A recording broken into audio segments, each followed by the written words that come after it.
So my discussion question was, why would you or a business use virtualization? Virtualization is the standard in majority of the current infrastructures.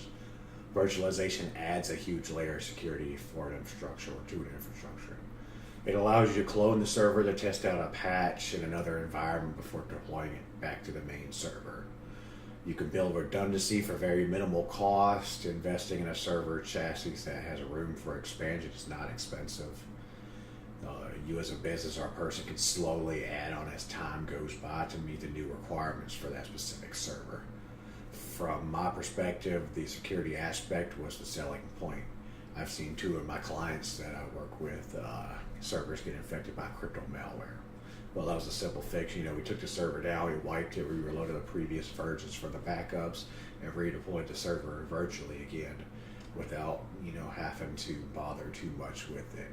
Then we ran the necessary scans and researched any potential weak points to patch and harden the environment. So unless you are a massive business running a huge database, there is no real need for a unique server for every server needed. Some instances where you might see that our SQL databases are massive.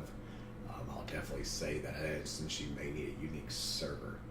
But even then, I've deployed servers where that server is one virtual machine on that server, but I only increase the resources needed as the server or the database grows. So even then I still, believe in virtualization because it's more easy to manage it.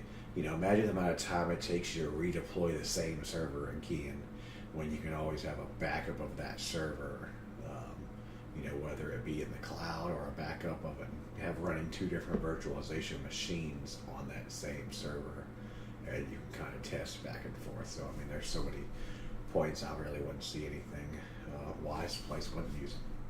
Thank you.